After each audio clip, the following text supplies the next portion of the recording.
Apple's OS updates are always keenly anticipated, and iOS 8 is no exception, and promising to bring some major changes to the phone OS. The official release will happen in September, around the same time that the new iPhone launches. Cosmetically, iOS 8 won't be as much of a change as iOS 7 was.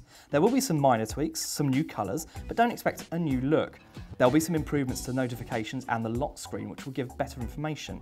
You'll even be able to call your favourite contacts from the multitasking screen, making that more of a destination than it has previously been.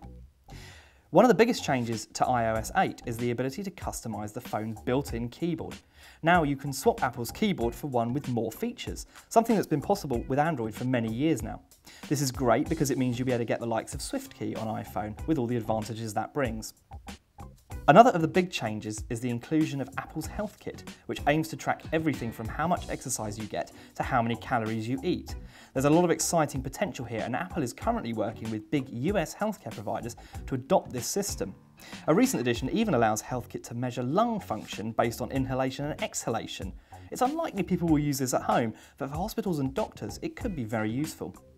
Siri is getting a big upgrade too. The voice recognition service is now able to identify music using Shazam, and you're even able to make purchases from the iTunes store using the power of your voice.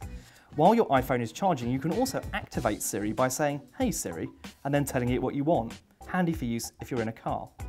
There's a huge change to how iTunes works too, that means you can now share purchases of music, apps and ebooks with 6 people. This is aimed at families and allows parents to authorise their children's iTunes purchases before they get billed for them. Also included in this update is a setting that enables you to turn on roaming, but for the EU only.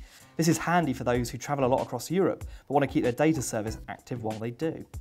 Many of the new additions to iOS 8 are related to Apple's desire to tie together the iPhone and Mac computers. So with the new operating system, you'll be able to reply to text messages from your computer, just as if you were typing on the phone.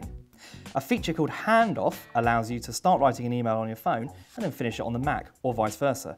Both devices need to be connected to the same iCloud account for this to work though. Apple is also moving more things onto the cloud too. Photos taken on your phone are now automatically uploaded, and users are getting more space free to ensure they can store important stuff and access it on any device. Apple is making moves for the likes of Dropbox here and offering low-cost upgrades for more space. Messages get some fantastic new features too, many of which seem to be in response to the success of apps like WhatsApp. You can now send voice messages to a contact or a group of contacts, and messages are now synced across all your devices, so you can chat no matter what iOS device you're on.